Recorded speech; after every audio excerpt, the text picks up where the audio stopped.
Anything for free beer, am I right? This is Wanda.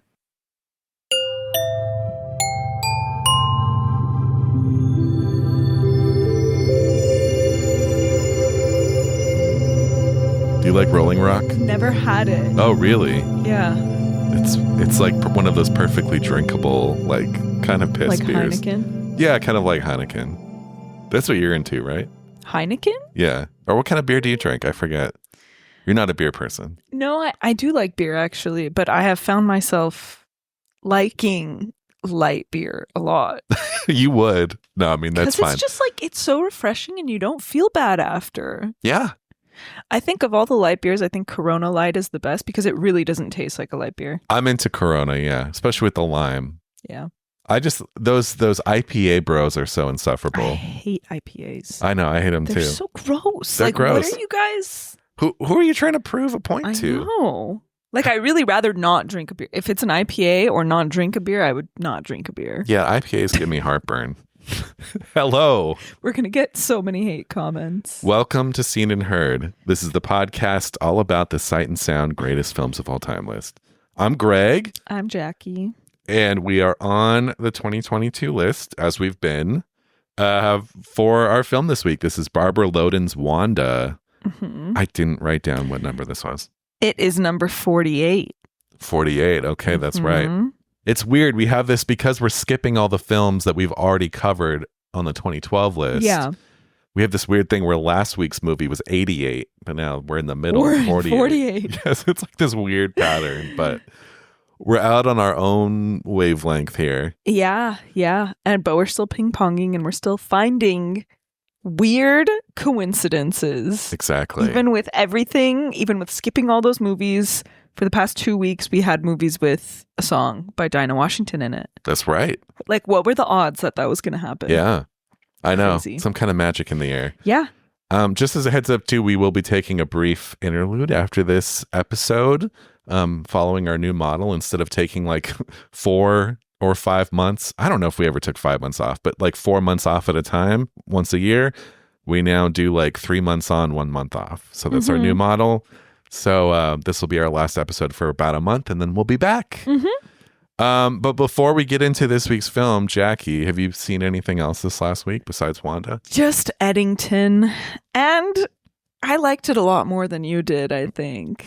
So you said. Yeah, I agree. I think Emma Stone was totally wasted. But overall, I think like the madness that was 2020 was pretty well represented.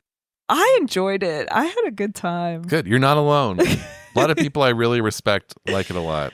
But yeah, that is pretty, like I said, I've been a little movie depressed lately. But I did see Jesus Christ Superstar for the first time at the Hollywood Bowl. I was blessed to go see it with Cynthia Erivo, Adam Lambert, Philippa Sue, Raul Esparza, like just this like top tier cast, and just it was incredible. It was the best thing I've seen, movie or stage, probably in like a really, really long time. Wow. I mean, I know they're like completely different mediums, but that's what I've been watching. Cool. That's a nice feeling. Yeah, it's great. I just have one. I guess I've also been movie depressed. Yeah, I don't know what's going on. I know. Something's happening. Well, also, like, this is the dead of summer right now in LA. It's hot as fuck. It is so fucking hot. What does that have to do with watching? Today's I like 100 watching degrees. movies in AC. Well, for me, this is my excuse of why I haven't been watching anything. It's because if I have the AC blaring, I have a wall unit. I don't have central air, so it's loud, and it's not that far from my TV. So I prefer to not watch movies while the AC is blaring because I feel like I'm not getting the full experience. Sometimes I'll put my headphones on if it's just me watching. But yeah, I don't... Still, yeah. It's that loud? Yeah, it's that loud. I just can't... You can't make out all the nuances of the soundtrack, and I just don't. So... Yeah, I've just seen one, and I just rewatched Women in Love, which I probably talked about last time. It just came out on 4K from the BFI. I'm glad you watched it. And yeah, that's probably my first time in a year seeing it. I'm glad you used your new disc. Yeah. I've also been watching Twin Peaks with your disc. Oh, okay. Yeah, there you go. Yeah. I have literally just Women in Love. Outside of that, I haven't even really been watching any TV. I've just been watching like Escape to the Country. So What's that? it's that show where people usually that live in like, it's usually London. They move out to the English countryside and they show them 3 different homes and then they kind of pick one of the homes. It's a reality show? I mean, yeah, but like a British reality show. So like it's not trash. But it's just like very relaxing and quaint. That sounds nice. And I often fantasize about moving out there. Well, should we just get into this week's film? Yes. From 1970, this is Barbara Loden's Wanda.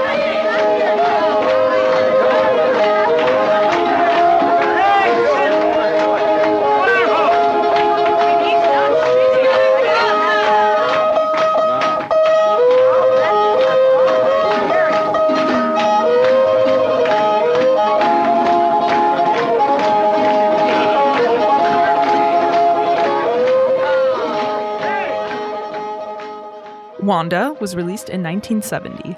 It was written and directed by Barbara Loden, cinematography by Nicholas T. Proferes. Wanda is a wife and mother who has left her family and drifts around in eastern Pennsylvania coal country. After showing up late to her divorce trial and showing little care for staying in the marriage, she gives up custody for good and goes to a bar. She tries to go away with a man she has a one-night stand with, but he ditches her at an ice cream stand. She takes a nap in a movie theater and gets robbed. Then she wanders into a bar asking to use the bathroom. Unbeknownst to her, the man she thinks is the bartender is actually robbing the place, and he's forced to take her with him. The man, known as Mr. Dennis, is verbally and physically abusive to Wanda. They go on the run, and she helps him with his petty crime. Eventually, he uses her in a plot to rob a bank. They kidnap a bank manager and hold his family hostage. At first, Dennis is pleased with Wanda, and she lights up when he compliments her. But the robbery goes wrong. The alarm is activated, and Dennis is shot by the police. Alone again, Wanda has drinks with another stranger, but runs away when he assaults her. She ends up at a roadhouse and sits in the crowd, drinking and smoking with a group of strangers.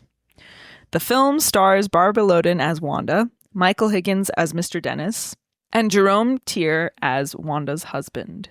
This was Barbara Loden's only film. Barbara Loden was raised in rural South Carolina. She moved to New York City and became a theater actress. She eventually landed a role in Elia Kazan's film Wild River in 1960, after which the two started an affair.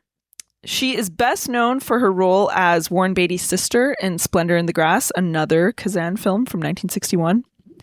And her and Elia Kazan married in 1966. Her greatest theater role was appearing as a fictionalized version of Marilyn Monroe in After the Fall, a play by Arthur Miller, directed by Kazan, in 1964. She won the Tony for her performance. Her first major film role was supposed to come in Frank Perry's The Swimmer, but there was a lot of drama in post-production. Perry was fired from the film, and a lot of scenes were recast and reshot by Sidney Pollack, including all of Barbara Loden's. So she has no credit on the film.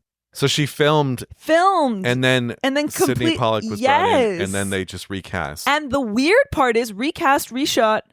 The rumor is that Frank Perry showed the cut, or not Frank Perry, I think the producer, whoever the producer was, showed the cut to Elia Kazan for advice, and he messed with it a little bit in post, and then they ended up cutting all of they ended up recasting his wife. That's wild. It's just so weird. Yeah. So that was supposed to be her first big leading role. Didn't happen. I think that movie was kind of underseen, though. I don't know. There was a lot of drama around the post. So that's her background, which I feel like is important to know. So after all of this happened, she made Wanda. So she got the idea for Wanda after reading an article about a woman who was an accomplice in a bank robbery and sentenced to 20 years in prison without appeal. The woman, Alma Malone, thanked the judge after her sentencing. Barbara Loden tried to visit Alma Malone, but the prison authorities denied her request, and she was also the same age as Barbara Loden. So she read this article, she wrote a script, but she didn't feel like any of the male directors that she sent it to really understood the character, and she decided to direct it herself. She wanted to set it in the South, where she was from, but it was too expensive, and being in Pennsylvania meant they were close to the film labs in New York City. So it was financed by producer Harry Schuster for $115,000. It was shot on location in Scranton, Pennsylvania, Carbondale, Pennsylvania, and Waterbury, Connecticut, where they visit Dennis's father at Holy Land, USA. I had to look this up because I was like, what is that? Is it still there? Yes. Holy Land, USA is a Catholic theme park that has a miniature Jerusalem, miniature Bethlehem, and fake catacombs. There was like a very violent murder and rape at the foot of like the big cross there. Like there's like, you know, the 3 crosses, and like a murder happened and a rape at the foot of one of those, of like in like the 80s, I think. But the park is still open. Wow. Super creepy, super weird. Those catacombs were crazy.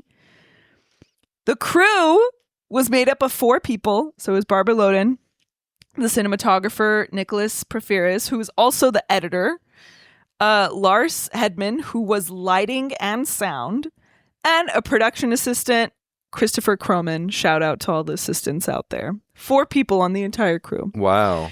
The only professional actors are Barbara Loden and Higgins. Higgins borrowed hand-me-down clothes from Elia Kazan. That was his wardrobe. They improvised most of the film.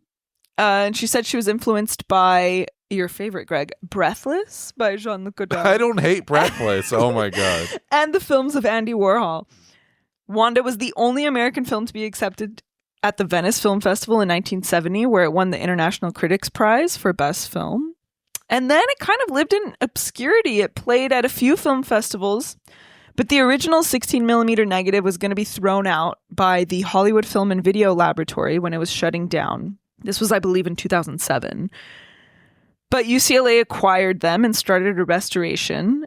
In 2010, the restoration was complete with the support of the Film Foundation and Gucci, which I think is so random. Yeah, I saw that on the restoration It's credit. so funny. And then Criterion released the disc in 2018. But yeah, this is Isabelle Huppert's favorite film. This is one of John Waters' favorite films. This was his choice for his selection at the 2012 Maryland Film Festival, where I think he gets to program a movie every year. Cool. So he did this in 2012, like right after the restoration. Yeah. Wow. I didn't know that theme park was real. That was but when it was happening, I'm like, what are these catacombs in the US? Like, did they travel to Italy and I forgot? I assumed it was real just because a movie this low budget wouldn't have fussed with all of that just for the film. Right.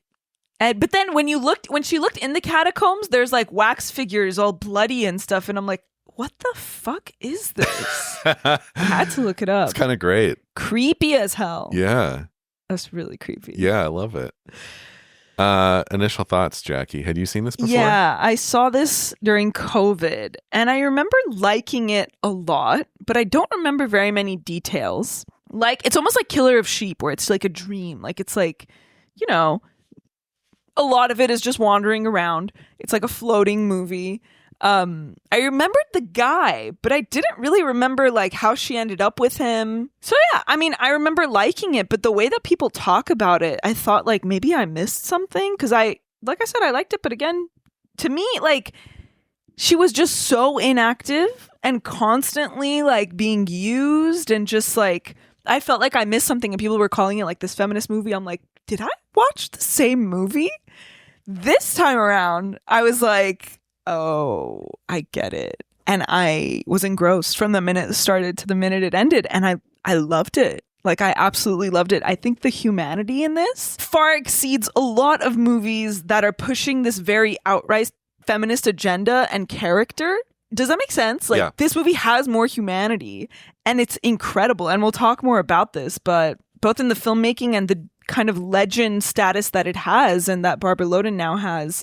That's why I talked about her so much in the specs, because you can't help but think about the filmmaker who only makes one film, and like, especially like actress turned filmmaker. Like, there's Charles Lawton. There's the Charles Lawton connection here. Like, actors who made one banger that ended up on the Sight and Sound list and then never made another movie. Oh, they're both Sight and Sound movies. Yeah. Right? Barbara Loden actually passed away pretty 1980. young. 10 years after this. From breast cancer, and she wasn't able to like get another movie financed before she passed, which is so sad. Was she married to Elia Kazan up until the end? But they were like they were separated. Oh, They had a very like crazy relationship. But I think it's really funny that Elia Kazan does not have a single movie on this list, and his wife, who is just this actress who made one movie, landed up on this list. He's not even in the top 250, which I think is kind of crazy. That's a little wild. I think On the Waterfront is I think he's really important to film. Yeah. And I think On the Waterfront is great. And I think Streetcar is incredible. I love Splendor in the Grass too. It's Face in the on Crowd. the Criterion. Yeah. So I think, honestly, I think he should be, but it's just funny because he seems like he was a little bit of a jerk to her and like a little controlling, and like he did rewrites on this script, and like then he was like, oh no, it just turned out to be like completely hers. And to have his wife's movie land on this list and he's not on it at all, I think is kind of a win for feminism. It's pretty cool. But yeah. Wow. What are your initial thoughts? Yeah, like you. Wait, you said you first saw this during COVID? I think so. I think that was probably me too. In fact, I can look on Letterboxd. I can tell you right now. If Let I go me to check. I saw it in November 2021 for the first time. November 2021? November 11th, 2021. Let me see if it shows my activity. No. For the longest time when I had Letterboxd, I wasn't like actually logging things. I was just diary. like writing, I watched this. Right. I didn't really know how it worked. So I don't have that. This was my second time, and it's funny. I think we had a very similar experience. The first time I saw this, I also didn't, even though I saw it like 4 years ago, but I didn't remember a lot about it. Exactly, because it's so like dreamy. Kinda. Really. Like I'll remember really. it after this time. But yeah, also, I guess so. I think it's because it was COVID, and I don't know about you, but I was watching like 2 or 3 movies a day, and a lot of things just got like lost in the. Yeah, I guess so. I don't know. But yeah, I remembered so little, and then as it kind of unfolded, I was like, oh, okay, yeah, I kind of remember this. But I also I saw it for the first time, I liked it, but I think like you, I was like, why is this on like all the greatest lists? And then I saw it again this time. I don't necessarily love it, but I think it's great. I don't know that I feel super passionate about it. There's a lot about it that kind of it's very much in line with what Cassavetes was doing at the time. And you almost go into it with this sort of Cassavetes mindset of expecting something that's a little bit bigger, because this even kind of story like Cassavetes would do. Mm-hmm. And it is this kind of take on almost like a 40s noir story of like this, I don't want to say love affair because it's not even that. It's just like this listless woman who gets swept up with this overpowering robber, and then they kind of go off together. But it is this kind of noir story that's done very much of its time, this 1970 as America's in transition. The whole world is in transition. And we've covered a number of movies from like 69, 70. And I feel like we always point out what a crazy time that was for like, where the Vietnam War is happening. I think there was such a sense that everything was like the sun was just over the horizon. This promise of like a peaceful future and a harmonious future, what seemed tangible. And I think as you get into the 70s, people started realizing that wasn't going to happen. And it's very much reflected in the art of the time. And I think what better example than this? Yeah. Yeah, I mean, I think it's incredible. I think, especially on its budget, I think that its limitations work for it. Yeah. And to tie it into Killer of Sheep, I felt similarly about that, where it's just like, it's so low budget and so scrappy, but it really adds a sense of authenticity and feels personal. But yeah, I kind of like, I think in so many ways, this is so unpolished, even from a script point of view of just like, it's not what you're supposed to write, right? Like she doesn't have this big catharsis. She doesn't go through this big change. She ends the movie just sort of sitting in this bar and it does all the things you're not supposed to do. And I think that that's what's great about it. Yeah. Although, and we'll talk about this a little bit later, but she does fight off that guy. And I think that that's the one And again, she wanted this to be like super documentary. Like the cinematographer actually has worked with D.A. Panabaker. Oh, okay. So she wanted it to like feel like a documentary. So it's like you get that like small character shift of like, okay, that story did matter. But at the end of the day, let's be realistic. This person has no way out and they're just going to continue doing the same thing. Yeah. So I think the end is really heartbreaking. I don't know. And again, I asked myself, like, should it be on the list? I don't know. I love it. I think it's great. But like we said, like top 100 is so hard. It's very competitive spots. Yeah. And this movie's 48. Like that's pretty high. Yeah. I don't know. Well, I think in terms of like important movies made by women. Absolutely. Because again, we did the 2012 list and I think there was one film on there from a woman. And was there even one? Yeah, it was Beau Travail. Oh, Beau Travail. Yeah. Oh, and Jean Dielman was on there. Yes. It just... So 2. Yeah. But that's insane.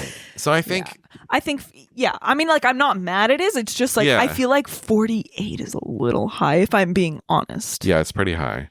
It's pretty high. But, you know, I mean, it is an astonishing piece of work. Yeah. And I think especially, like, if we were to make, like, an American list, like, this movie should be on it. Right. Yeah. It's very distinctly American. A very American story from this time. But let's talk a little bit about, like, the character and Barbara Loden of it all. Like, here's what she said about Wanda, the character. She said, "It was sort of based on my own personality, a sort of passive, wandering around, passing from one person to another, no direction. I spent many years of my life that way, and I felt that, well, I think that a lot of people are that way, and not just women, but men too. They don't know why they exist." And then she said again somewhere else, like, "Until I was 30, I had no identity of my own." So there's a really great Criterion essay on this film. It's by Amy Taubin. And she basically says, like, she basically talks about how Barbara Loden in her career before this played these flighty women who were like fantasies of men. That's what she was known for. And like she even played Marilyn Monroe, like a fictionalized version of Marilyn Monroe. And I mean, I knew her from Splendor in the Grass. Have you seen that? I haven't. It's on the Criterion channel now. It's a really good watch. And she's Warren Beatty's sister, and she's a crazy flapper. Like she comes in and out. She disappears from the movie for a long time and then comes back, but she's always in trouble. Like, and John Waters even said on his like Criterion video, he said that he imagines that this is what the sister from that movie is doing, like when she leaves. So it's like she was this woman in a time where like women are told their value lies in how desirable they are to men, and women aren't encouraged to have their own personalities. Like Barbara Loden herself didn't feel she had one until she was 30. And like these women who have just internalized misogyny so much that this is what happens. And I think that when the film came out, feminism was very much concentrated on like women's lib and not so much about like, hey, let's look back and like actually consider all women and what the reality of the situation is. Right. So I could see how this could be misinterpreted as like a step backwards. But in representing like a drifter like this, a woman who's like so utterly lost and doesn't have a clue like who she is during that time, like that's important and something I don't think was represented before. Yeah. So good point. I don't know, like that's what I mean. It's like I get it, because the first time around I was like, wait, what? She kind of sucks. But this time I was like, oh no, like this is real. Yeah. Well, it's funny, even to contrast her to a Cassavetes, like a Jenna Rollins character. Yes. Is the Jenna Rollins characters are much more sympathetic. Absolutely. And you can tell, like she loves her, I'm thinking of Woman Under the Influence, or, you know, but she loves her kids. Yeah. Whereas in Wanda, she doesn't give a fuck. Shit. Yeah. Because she's so lost. I almost think she's like, can we agree she's kind of psychologically like not quite there in this movie? Absolutely. Like, she's I don't almost know. like regressed into a childlike exactly, state. Exactly. But also, like, Barbara Loden's just like the balls she had to make this movie. Like, she's Elia Kazan's wife, this like big titan of movies, and she comes out and says, like, I don't like flashy Hollywood movies. Like, I'm gonna make like, I want fiction movies to look like documentaries. And like, what a difference from an Elia Kazan movie. Yeah. And she even cut a scene in the end where the police catch Wanda because she thought it was too corny. I agree with her. I love the way this ends. Me too. I think too it's ballsy to open with her like with the court case, with the court day, because you're starting there. Yeah. The movie gives you everything. She comes in late. She's not even the first person we see when the movie starts. It's like her sister. Yeah. But like the fact that she rolls in and she's curlers just in like, her hair. She's like, yeah, keep him. The kid should be with him. Like, I don't care. Yeah. So you get the sense of like fully who she is. And I think a lot of people probably at the time too start checking out then because you're like, well, she's a piece of shit. Like, but no, it's like you said, like she's a real person. Like there's so many people like this. Yeah. Through history, and everyone's story deserves to be told. She's and I think this was in the essay too, she is no man's fantasy in this. Like, she is like, I don't know, usually like a man's fantasy is like a really sexy woman, or like the opposite, like a great mother who's also beautiful. Like, you know, like she is truly just like, oh, if you strip away all of that, this is what's left of women because this is what women have been told to be. Mm-hmm. I think that's incredible. But yeah, like her haziness and her, like you said, like regress to childhood. Yeah, I mean, like when she shows up to court with curlers in her hair, you're like, oh, this person's not well, almost. Yeah. I don't know. She's not well. She's not. And then there's that really amazing shot when she's walking. She doesn't have a ride. You know, the really long shot. The long one, yeah. Which is so great. I just love her wandering in the beginning. Like, I love her going, like, window shopping. Yeah. It's really sad. Like, just the look on her face. And then she has that one night stand, of course. The first one? Yeah. Because the guy bought her a beer. Yeah. And then he drops her off at the ice cream place. And she's like, hey, wait. That guy was in such a hurry to get out of there. And she takes the ice cream. I love that shot where she takes the ice cream. Yeah. It's so good. But you know what's funny is like she's so naive and she has regressed to this childlike state in survival mode. So it's really interesting to see like if a naive person who's super aloof could be in survival mode, this is it. Right. Yes. Like, she picks up the cone after she's been ditched, but she is trying really hard to get in the car with that guy. She's like, hey, wait, I'm coming. Yeah. Or getting robbed at the movies. Like, and then she has no money left. And then she sits at this bar eating potato chips, probably because that's like the only food she's going to have. And she just like has the guts to ask for a beer, knowing she has no money. Yeah. She's just like, no, well, I'm just going to get by, see if I can get by if I can. Yeah. So it's just really, it's fun to watch. Like, she really is fun to watch. It's like it's a mix of like, and this sounds so fucked up, but like pity and amusement. No, it makes perfect sense. Yeah.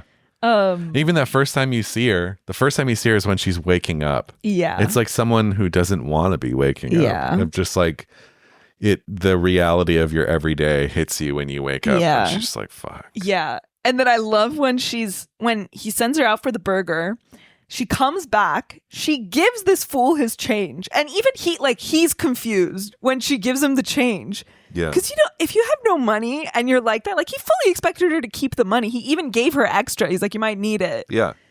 She gave him back change. Yeah. This guy, though. Let's talk about it. Mr. Dennis. Oh, my God. He was even in like Synecdoche, New York. He is? Yeah. Oh, he looks super familiar. He's so, I mean, he's like the perfect kind of listless guy from this era of this guy whose heyday was maybe in the 50s. Yeah. And he's a little older and he's flabby and has a mustache like that. He dresses so super nice, like off-putting. He's so off-putting. Even though he's bad, but he's not as bad as he could be. No. Yeah. You know who? So when I was watching it and I was watching him and I was watching their interaction when they go on the run, I'm like, oh, this is like kind of Buffalo 66. Oh, like yeah. I really think Vincent Gallo must have seen this. Yeah. But Mr. Dennis gives me way less of an ick than Vincent Gallo in that movie. Way but are you less. bringing Vincent Gallo's personal life into? No, I just hate him in that movie. I hate him. He's so magnetic, though. No, he's great. Like, he's a great actor, and I just hate that character. He's so super much. narcissistic. This guy's not as much of a narcissist. He sucks, to be clear, but less of an ick. And it could be something as simple as just the mustache and the outfit. Or it could be the fact that, like, a woman made this. Like, we could, like, read into why. Wait, Jackie, are you into this guy? No. What do you mean? Do you see it? Like, does the movie do enough for you where you're like, yeah, I see why she's like... No, he's icky. Okay, he sucks. yeah. He sucks. Yeah, he sucks. But, like, I was, like, repulsed by this guy. no, he sucks. I can imagine he smells bad, like cigarettes and sweat and, like... Cigars. And also the fact that he's like, no garbage. Like, he doesn't want fucking vegetables on his burger. I don't like friendly people. Honestly, the fact that he's that old and he just wants a plain burger and he wants 3 of them is so gross. But to can me. we talk about the? I don't think when that happens and he's like, go and get me 3 burgers and here's a lot of money, like you might need it. I fully thought that he just wanted to get rid of her. Right. He didn't expect her No, to he come doesn't. back. Because when he like gets in bed and then when she's knocking and he gets dressed, although she's knocking on the wrong door. Right. Okay, so that's what happens. Because I'm like, yeah. Well, I don't know. Do you think he expected her to fuck off with the money? I think so. Maybe. That was really the vibe I got. He even locked the door after she left. Well, he's scared for the but then cops. he's like, I'm hungry. And then he grabbed the newspaper because he asked her to get a newspaper too because he wants to see if he's in it. Grabs it the second she walks in. So maybe he did want her to come back. I don't know. It's kind of vague. Yeah.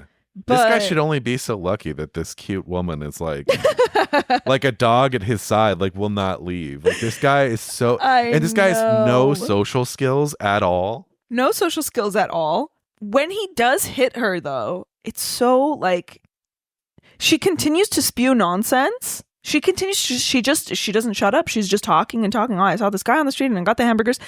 But it's the way that she's acting and her performance, like when she's been hit, you can tell how upset she is, but it's like, it's so well done. And then finally, like a minute later, she puts her hand on her cheek and she's like, that hurt.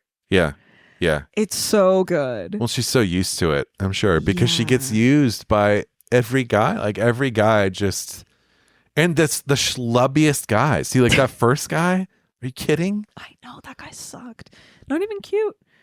Well, no, I think that's the point.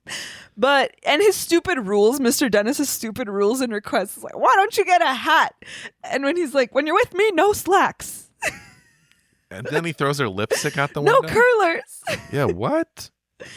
It's pretty funny, though. It also, is funny. When he's like telling her her hair looks terrible, I'm like, that's totally what someone's hair would look like now in like Silver Lake. And it's literally. When they're on the run, first of all, what's wrong with him? Like when he has that fit, that episode. I think he has like an ulcer or something. It's so funny. Or like alcohol withdrawals, but like I don't think that happens. No, I mean it can, but I think I got the sense it was like an ulcer. I mean, also look at his diet. Jesus fucking Christ. No garbage. No garbage. That made me want to slap the shit out of him when he said that. No He's garbage. Kind of funny though. He is to me. He's See, kind of you're funny. into him. She's funny and he's funny, and their combination, their like weird couple thing they have going on, I can't help but find it funny. Yeah, it is a little funny. Because like, are they sleeping together? Like, I don't think they are. Yeah, absolutely. You think? Yeah, after they're in bed together afterwards. Like, yeah, but I don't think he wants to sleep with her. Like, are you kidding? Not the first time. Maybe later, especially after they've been on the road and they kind of become friendly. Because he views her as like a child, maybe at a certain point. I don't know. I mean, they do sleep together. I think eventually, but I don't know about that first night. Oh, I think so for sure. Really? Yeah. He takes her out for spaghetti and then they're in the hotel bed together. Oh my God. I love when they're eating the spaghetti and she's like, that's my favorite part. And she's like mopping up the sauce with the bread. So funny. This guy's such a lame ass because she's trying to get him to engage and he's just not engaging at all. I know. No questions. No garbage. I know. I love when no onions. They go on the run. And there's that great shot where it's a really long shot of him trying to open all the doors, seeing which one is unlocked. Do you know what I'm talking about? Yes. And the camera's in the car. It's so good. Very documentary-y. Yeah. But And then they get in, and the key, he like, what is that, hot wires? it. She's like, why don't you just use these? And the keys are there. It's so funny. And then when she's reading the newspaper, and by the way, I don't think she can read. She like struggles to read. I mean, she can. She just struggles. Yeah. Yeah. Well, again, like where she is when she grew up, her social standing, you get the sense she probably dropped out of school. Yeah. And she goes like, police are looking for the couple. And it's that moment that she realizes like, oh my God, like I'm on the run. Like we're Bonnie and Clyde. Like this is it. Yeah. It's very fun. Like I think this movie to me is like, they're so captivating. I love watching these two actors. I think that they're incredible. Yeah. And I think that their improv is great. And it's even though it's like very tragic, I have fun. Yeah. Yeah, it is kind of, because it is that classic crime setup story of like a lovers on the run kind of but thing. They're but not, just which done. is so funny. Yeah, like they're this exactly. ridiculous couple that's like not really a couple. Yeah. The way too that she just she's like a tumbleweed in this movie. She is. It makes my heart really breaks for her. I know. But then they have the moment in the field when he like puts his jacket on her unexpectedly. Oh yeah. One of the nice things he does. Yeah. One of the and few. he asks her about her family. Is it bad that like the first time they go for dinner and he asks if she wants more spaghetti, that I was like, oh. No. No, but that's, she seemed hungry. and he does so few. Like he's, as far as criminals go, he's not a terrible person. He just sucks. I think so, yeah. He just sucks. I agree. But like, because even like when he goes He's to his, rude, he's grumpy. Yeah, exactly. He just has no fucking social skills. But like his friend who he tries to get to help him on this heist, and when the friend's like, nope, can't do it, will not do it. Yeah. I thought he was gonna kill him or something. He didn't. He just walked away. Yeah. So in my head, I was like, oh, he's nice. You know what else he does? He donates their clothes to Goodwill. That's right. But then he throws other shit just out the window. It's so funny. She has a line, though, when they are kind of getting to know each other, where she's like, I never had anything and I never will have anything. Yeah. And it's so sad. Yeah. Yeah. And it's like, he is kind of just like every other man that's used her, but I think that he does like her company, especially like as the film progresses, I think he does. Oh, for sure. This is a guy who has been alone most of his life. So is she. That's why you can tell. I mean, that's why he's so bad at interacting with her. Yeah. It's because he's just used to being alone. Yeah. What about when they go see his dad at Holy Land, USA? That's a key scene for me. Yeah. Because I think that gives him at least another level of something. Yeah. Because he's kind of, I don't want to say one note. He's rich, but you see one side of him, and then when you see him talking to his dad. And like wanting his dad's respect. Yeah, and exactly. like, that kind of makes him 3D. Yeah. But what's his dad doing there? It's just such a funny meeting place. Like, and that's what's so great about indies, and like especially at this time where you didn't need permits, you didn't need releases. I think you needed permits. I don't think they got. Do you think a crew of 4 people with $100,000 budget got a permit to be there? No, maybe not. I don't think so. Yeah, I don't know. That's tough. I don't Who think knows? so. I once applied to work in a film permit office, and they were like, in the interview, they were like, this doesn't lead to filmmaking, right? And I was like, yeah, I know. And then I just like Didn't stopped. accept the job? Yeah. Wait, you just stopped the interview right there? No, like they wanted to have me come back again, and then I just like ghosted them or something. Because they were like, this job's really intense. You're gonna have to type really fast, and I was just like, meh. What the heck? But total tangent. But it's funny to go back on like the locations of this movie. This is a road movie. It is. I forgot it was. I forgot it was too, and it doesn't even necessarily come off while you're watching it because it doesn't have some of those hallmarks of the classic road movie. Yeah. But I think it's better for it. Yeah. I said in the beginning I don't love this movie. I kind of do love this movie. It's a great watch. It's great. The movie is great. Yeah. I'm with you. I think you might like it a tad more than I do, but I think it's great. Yeah. And like you, it's like top 100. Maybe that's just it's stiff hard. competition. I know, it's so hard. And if something doesn't shout at you, like I will say I think I love this movie, but if it doesn't like shout at me of like, oh, it has to be number 48 on the list, Yeah. But again, I think I think this movie is. I love that this is like such a cult classic now, and like, yeah, I think it's really important. Well, it's one of those that's really popular, for Letterboxd top fours, if you see those videos, or when people go in the Criterion closet, so many people love to pull Wanda out, which is great. I would pull if I went in. I would probably pull It's it. great, you know. No, because I don't have it. Like I want it. Well, Criterion, you listening? Do you have the Blu-ray? No, I don't actually. I don't have it. I would get it because it's funny because it's like you. The first time I saw it, I liked it, but I just didn't think about it afterwards. This viewing, I liked it more, so I think I would. I think I would grab it. It probably builds on every single time you watch it. Yeah, maybe this is one of those does. movies that just gets better and better over time. Let's talk about kind of like the pacing and the cuts because it's like she lets the scenes play out, but there's no nonsense. Like there's no plot nonsense, which I really like. Like yes. the guy buys her one drink. We don't even see him buy it. He just goes like, I'll take care of that. Next second, they're in his bed. Yeah. Yeah. It's just when the pacing is like that, it's so unsentimental and it's just very like indie. It's very matter of fact. Which I like. It's like meat and potatoes. Yeah. Or like we don't know what the plot is going to be with the bank manager. She just walks in the room with like a fake pregnant belly. Yeah. And I'm like, what the fuck? But the movie does take its time to kind of like, there's a couple scenes in the movie that seemingly don't have anything to do with anything that I love. And yes, that's what I mean. I'll talk about one shortly. Like, it doesn't waste time with plot. But it does like give us these great performances that can only happen if we like drag out a scene like it's a documentary. It's funny because that's like the Hollywood thing, right? Is like we can't help ourselves. I say I don't want to be associated with this fucking town, but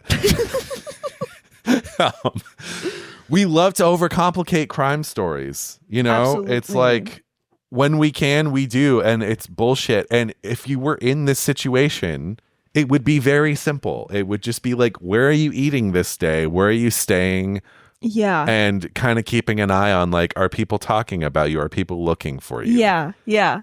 Or even just the way that we learn what's going on in the bar. Like she walks into the bar and there's this like weird guy in a tie who's kind of like, oh, we're closed. Yeah. And she's like, I just got to use the bathroom. She just goes. Like, she just goes. And then when she asks for a towel, like he looks down and the towel's on the passed out bartender. Yeah. It's so good. I thought he was dead at first. But then he didn't kill him because he's not that bad. Or visiting the dad at this Catholic theme park. No explanation. Just here we are. Hi, Pop. I'm like, what? No, I love it. It's great. I love that about it. Yeah. No, sorry. Go ahead. No, you go ahead. I was going to talk about how you think it wraps up. I was going to talk about the ending too. I love when they are about to go to the bank. They're in two separate cars and he tells her, he goes, you know, you're really something. And she like lights up. She's so happy. She's finally gotten his approval. I just love it. This like worm's approval. Like it sucks, but the fact that we sympathize with her so much and we're with her so much that we feel like we had a win, even though he's like the worst guy ever. That's the power of this movie, I think. Yeah. And then like when she gets pulled over, again, like someone's so naive, like in survival mode, and she's literally asking the cops, do you know how I can get to the bank? And you can tell she's nervous and she's like, I don't know where it is. But then he lets her off the hook. And she doesn't even have a license. He lets her off the hook and she's like, do you know how I can get to the bank? Yeah, I know. So naive. It's so funny. It's really funny. I love that image too. I think they use it for the Criterion cover, but the image when she's wearing like the flowers in her hair, like that hat. dress, the hat. The hat that she chooses is so fun. Because it even just further pushes the whole childlike thing of like this girl who just went into the garden and picked flowers to put in her hair. It's that you get that from that. Yes. But yeah, so when Dennis is shot and she's in the crowd, and that I think that's the Criterion cover of just her face in the crowd. You're right. She's not like crying or anything, but just her face, like you can just see like the realization washing over her of like, oh, like I'm alone again now. Yeah. It's so sad. Yeah. I don't think she cries. She looks like she's about to, and it's like, oh my God. Yeah. You notice that extra behind her is like looking directly at her? Really? I didn't notice. There's a woman behind her to our left of Barbara Loden, and she's like kind of looking towards the crime scene, but then she keeps looking at Wanda. Well, that sucks. And I was like,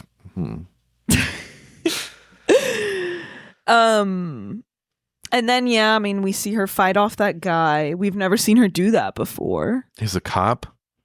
No, he's in the army. Oh, right. Yes. And he's like, this is so great. He's like, I don't even have to talk. Ugh, it's so sad. Yeah. One thing, I mean, it's so easy to do, but I love how this movie illustrates what predators men are. And like every guy in this movie, except for her husband, is wants to use her and abuse her, and you know. Well, we don't know what the husband was doing before. It's true. That's true. He seems like a nice guy. He seems like it. Yeah. He has that line where he's like, you know, the kids need a mother, so I think we're gonna get married. Yeah. Like whoever is with the kids. Yeah. Which is hilarious. It's you know, it's the kind of movie I think too, and maybe it's because we talked about how her arc in this movie, and I hate even using the term or saying the word arc, but like it's not really going to get better for her. And maybe because she changes so little over the course of the movie, I want more with her. Like if they made more movies with her character, I would watch them. Yeah. Because I feel like at some point she would get back involved with her kids' lives, even if it's like 10, 20 years later. She would just show up one day and be like, I'm your mom. Yeah. Yeah. So I would almost like beer? the continuing stories of Wanda like would have been cool. That would have been cool. R.I.P. Yeah, that's sad. I can't believe she died so young. She died, yeah, at 48. God. Chantal too was like, I think in her 50s. Yeah. Chantal Ackerman, maybe early 60s at most. Yeah. Chantal Ackerman took her own life though. That's right. That's right. Yeah, I like the note that this ends on. Well, it's funny because before she meets Dennis, Mr. Dennis, that's Mr. Dennis to you. Like the movie is a series of sort of just her wandering in a sort of, you know, she meets this guy, she appears at court, she wanders. She goes to the movies. And then when you first meet Mr. Dennis, you kind of think it's just going to be an episode in the movie, but it ends up commanding the rest of the film. So that when he does get shot, you are kind of expecting it to wrap up, which it does shortly afterwards. But yeah, which is why I'm saying so much of Wanda as a character is defined by her time with this guy. Of course. And yeah, I do love that it ends on these people that kind of take her in at this bar and this roadhouse. Everyone's having a great time. And she's kind of just sitting there. Yeah. And in any other film, like that setting would be very like joyous, like this time, and everyone, you know, everyone's into the music, but yeah, she's just this existential crisis is dawning on her that she probably feels every time, because I think she's the kind of person that gets mixed up with a person, that person gets fed up at a certain point, and they throw her aside. Yeah, she has no skills, yeah, no education, no family. I mean, she has her sister. But this movie really made me want beer. You know, it's funny. Actually, I had the same thought, and I don't really drink beer. I don't buy beer that often. But when she had that Rolling Rock in the beginning, I know, it's like something about when I see characters in old movies, especially who are given like a bottle of beer and then a glass, and just like pouring it in there. It just looks so satisfying. Yeah, it and does. Like cold and bubbly, crisp. Yeah. So we had like a little tiny bottle of champagne that was like a one serving thing that I like opened. That's what you had? Yeah. The craving. I did. Very fancy. I'm not even a big champagne fan, to be honest. I love champagne. Do you? I love it. I love it. It's the best drink. Like you get a perfect buzz. I know a lot of people get like headaches and hungover, but at least if you're drinking water, you will not have a headache. The carbonation though, it's so sweet. No, what kind of champagne are you drinking? Asti Spumante? Is that from Italy? Yeah, but it's like so sweet. It's like sugar. Is it from Asti, Italy? Yeah, I think so. That's where my family's from. Oh wow. Asti. And you don't even know about and I your don't know Spumante. I'm just not a big champagne person. Like I'll have it if someone's toasting or something, but I don't order it ever. And I don't I prefer a wine or a cocktail. Have you had a That's French fine. 75? I don't think so. What's You'd in that? like 'em. It's champagne and some sort of liqueur. It's really good. And lemon. And I think there's a little bit of gin in it. It's so good. Yeah, I like champagne-based cocktails. But just champagne on its own sometimes it's just a little like... I just love carbonation. Like, I love when things are so bubbly that it like burns on the way down. Really, I do. So watching her drink all these beers, I was like, damn, that sounds really... And it was hot. Yeah. That sounds really good. Yeah. Did you watch this at night? Yes. Yeah, me too. Sight and sound? Yeah. What's your favorite sight? Okay, so it's again like... I was talking a little bit about like the pacing and the cuts, like the way we kind of are just thrown into moments. Mm-hmm. I love when she enters the bar and goes towards the bathroom, and then the next shot is just her looking in this broken mirror. Oh, yes. It's amazing. Yeah, incredible. And I don't care if that's like so on the nose. Oh, I so don't what? no, I think it's perfect. Yeah. Because she's looking in it, but her face is cut off. Yes. Because it's so broken. Now, sometimes you have to be. Being obvious sometimes is not a bad thing. No, it's not. And then she like puts her head in her hands, like she washes her face and kind of just like It's like, what are you doing? rests Taking a for bath? moment. Yeah. That's my favorite side. Yeah, she has this moment of peace. Yeah. Yeah. Or Well, sadness, like maybe despair. composure. She's She trying has to compose no herself. money. Yeah. She's done. Yeah. I have a combined sight and sound, and Go for it. it is the scene when Wanda and Mr. Dennis are parked in this field, Oh, yeah, it's beautiful. and the remote control plane comes overhead, Mhm. the little RC plane, and it's kind of this beautiful. He's drunk Mhm. because he's had this pain from, I'm assuming, like an ulcer or something. And there's this sense of wonder with this plane, and then it even cuts to these people that are like controlling the plane, Yeah. and then at a point, Mr. Dennis is like, "No, come back over here!" Like he wants. So it's this moment of kind of childlike whimsy, even from him, Mm-hmm. because we get it from her the whole movie. Mm-hmm. But I just love this quiet moment in the movie with this plane, and then just kind of this sense of peace. Yeah. So Let's hear it.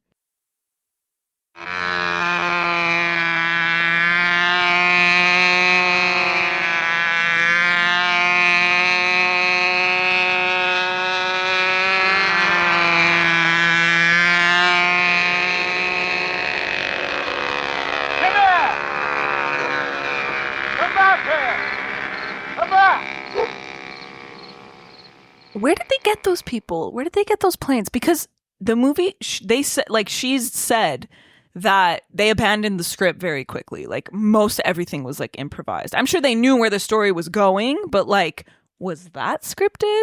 No one else was a professional actor. Everyone else was random people they just like found. yeah, they don't have any So lines. like, where did they? Was that planned, or did they just have? Were there kids like playing? Could they be. Were just like, you know, and those beautiful random moments that just happen when you're making like an indie film. Yeah. Is great. Yeah, it feels spontaneous in that way. Yeah, you're right. My favorite sound is after she comes back with the hamburgers and he's like, "I told you no onions.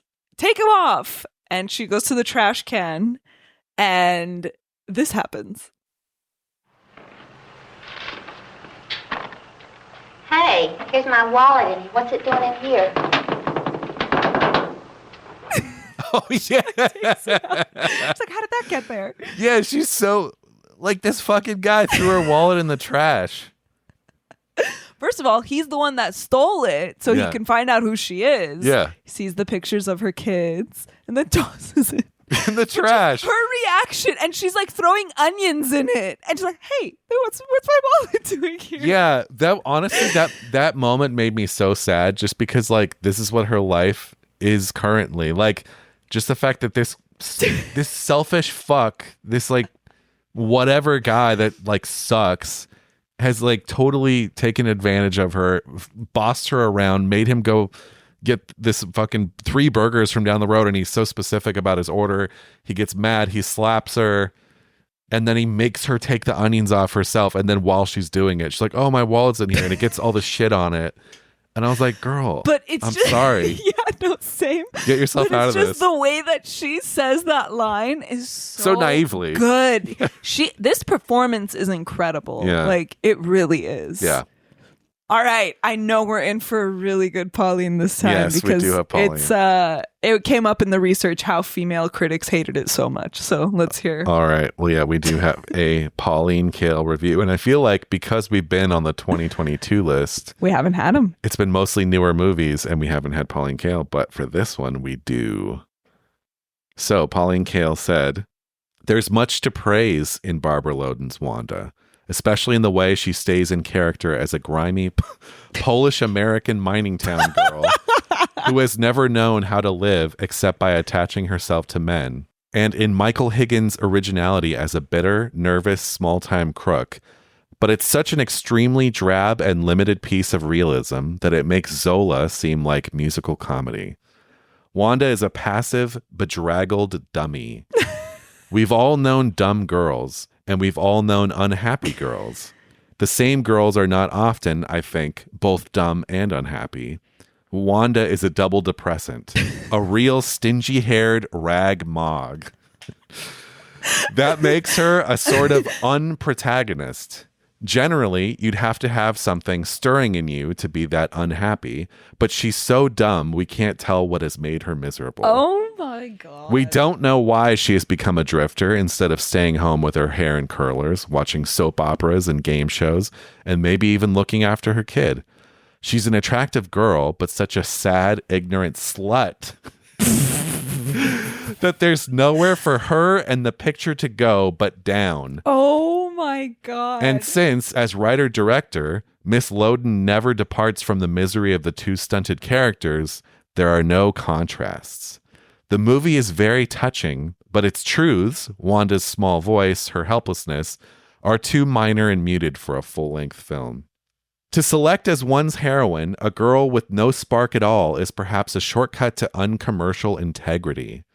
A social-minded realist of the old school might have explained how Wanda's spirit was crushed and why the crook is a reject from the middle-class life he aspires to, and we would have experienced the forces that destroy them. Wanda, despite its technical primitivism, represents an artistic kind of nihilistic neo-realism. It starts when the girl is already a hopeless loser, and it's practically a rise in her station when she and the crook drive through desolate small towns committing petty robberies. And then she finishes with, "And yet Miss Loden has a true gift for character. There is not a moment when Wanda or the gangster is unconvincing. The movie was shot in 16mm, and the color frequently has that pale, watery green one gets from shooting without adequate light. Though it's an unresourceful and monotonous movie visually, there's a sequence in a movie house where Miss Loden shows a gift for imagery. And there are eloquent touches. There's a moment when Wanda, looking at the clothes in a store window, resembles the mannequins, except that her clothes are sweat-stained. Physically, she's the American dream girl, and one knows that it can do nothing for her, since she's too numb to even be a competent hooker. And although Miss Loden is too honest to descend to anything actressy or unglamorous, when Wanda is in her hair curlers, they form a sort of 5 and 10 cent store nimbus that has both pathos and beauty. Miss Loden is a beginner, and the film is rough on an audience, but it's rough for some good reasons. There's nothing coy or facile in her approach, and she's doing things the hard way rather than falling back on cliches. It's an exploratory first film, and one respects the director's strength." Whoa. Some tonal whiplash there, huh? Well, I'm just a little surprised that Pauline needs backstory. Why does she need so much backstory? Especially like she's a woman living in this time. Can't you see how a woman becomes like this? Right. That's a little shocking to me that she is so naive to demand a backstory. Well, I think too the way that, I mean, I'm not trying to make excuses for her. I think Pauline Kael was born in definitely towards the beginning of the 20th so you century. Think she's a little more conservative? She's probably a little more conservative, and we've read reviews before of hers where she attacks women physically. Yeah. Here, though, especially to go as far as to call her a slut, is like, come on, Pauline. That's crazy. That's crazy. Imagine, like, I don't know. But then she clearly saw some potential in it. It's like, even when she has so much bad to say, she can still, like, see when a movie has something that will, like, make it stand out. Yeah. And like maybe get on the Sight and Sound list one day. Yeah. That's really funny. Well, you know, it's funny. She used the word, I mean, she said a lot of things. She said monotonous. And I know I complained recently on an episode we did for Portrait of a Lady on Fire where I argued that movie was monotonous. And I stand by that argument. Wanda, on the other hand, which has no musical interludes. There's a couple times where you kind of hear music playing on a radio or coming from the distance somewhere. But the movie is very much just dialogue and the sounds of cars and driving and whatever. Holy Land USA. This movie never feels monotonous to me. I don't think so either. No. Like the ebbs and flows of this movie are I agree. very And also there. that thing she said about, what did she say? Nihilist, neo-realist, nihilist. Why is that a bad thing? No, I agree. I agree. Like anything, because Pauline Kael is not a YouTube critic in the 21st century. There's nuance to her critique, and she can both condemn the movie for some things that she doesn't like, but also praise it for things she thinks it does right and see it as a promising work. So yeah, it's nuanced. I do think she dragged Wanda, but you know, it's funny because she was famous for only watching movies once. Pauline Kael was a one-time movie person, and you and I have just said that the first time we saw this movie, maybe even you said specifically that you were like, okay, Wanda kind of sucks the first time you saw this. Yeah. So, you know, again, I think I so disagree with Pauline's view that like movies should be viewed once. Yeah, me too. Because I think a great film opens up over time the more times you see it. Totally. But yeah, interesting. It was it's been a while since we've had one of her reviews, and especially one that kind of like was a little lacerating, you know. Yeah. Anyway, from that to Letterboxd. Half a star. So sick of movies like this. Buffalo 66 bullshit, but somehow even more boring. I pulled that one too. I didn't even realize how close it was to that, but you're right. It is. I love Buffalo 66. See, I like this movie way more. There's some very impressive stuff in Buffalo 66, but I just hate him so much. And I realize, like, that's the point. I get it. Mm-hmm. But it's just like, I just can't, like, I don't know. Yeah, fair. Totally fair. Okay, this is the one that I was dying of laughter over. It's so stupid. 3.5 stars. Interesting prequel. You can see why she decided to become a fish. That's like such a low effort. I know, but it got me. You heard me laugh. No, like, I mean, I was dying. it's like one of the most popular reviews on there, if not the most. It is the most. Oh my God. It's got 1,262 likes. Half a star. The cinematic equivalent of a dry, unenthusiastic hand job. Okay. Oh my God. I don't quite see that, but okay. 5 stars. The crushing, mundane, aimless despair of everyday reality and our understandable but failed attempts to retreat into fantasy. If you don't have anything, then you're nothing. You may as well be dead. You're not even a citizen of the United States. That's a great line we didn't even talk about. I don't know about retreating into fantasy. Do No. you think she's retreating into fantasy? No, absolutely not. That Maybe I don't she think is. the film implies that at all. You don't have to shit on the person, guy. 5 stars. More like wander. One, I mean, it's true. Okay. One side of my family is from coal mining country in eastern Pennsylvania. Barbara Loden got all the bad parts right. I've been to eastern Pennsylvania, Oh. but not coal country. Is this pretty accurate? I don't know. I've never been to coal country is what I'm saying. But just eastern Pennsylvania. Maybe. Did you go and order a burger and say, no garbage? No, I didn't. Half a star. I just want my film degree to be over so I don't have to watch terrible films like this anymore. Oh, God. Why are you getting a film degree if you're hating all these movies? Yeah, I know. You get the sense with a lot of these low Letterboxd reviews, a lot of them are like students in school that are like suffering. But another thing is like, listen, I didn't get a film degree, but if I did, I would have started at 18. And that's a pretty young age to watch. Like, I feel like you need to be kind of mature to appreciate some of these masterpieces. Sure, but that doesn't mean you shouldn't be exposed to them first around that time. Yeah. But like anything in life, like art, you come back as you mature and you reevaluate. Okay, someone gave it 5 stars and said, Mr. Dennis, the absolute goat. And Okay, I don't know if they're joking. But it got 80 likes. What the fuck? Kids these days. 5 stars. American masterpiece. Changed my life. Is my life. Wow. There's a lot of people that feel that way about this movie. Yeah.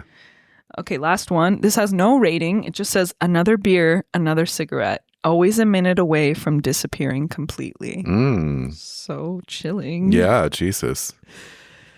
That's Wanda. That's Wanda. Rest in peace to Barbara Loden, because I would have loved to see more films by her. Yeah. It's really criminal that in the 10 years between when this came out and she passed, that she wasn't able to secure financing for anything else. Because her in the 70s doing stuff, like I can only imagine. She would have been really great. Yeah. Well, that's going to do it for this week, and that's going to do it for this chapter as we take our month off. But we will return. Yeah. So in the meantime, hopefully, maybe we have some in our back catalog that you haven't heard yet in our like 150 or so episodes we've done before. Wow. And if you're on Patreon, you can also get in touch with us there. We'll still be doing our monthly Patreon episode on there. So check it out. But yeah, otherwise we'll see you in a month. Yeah. Have a lovely rest of your summers. I'm Greg. I'm Jackie. And we'll see you next month.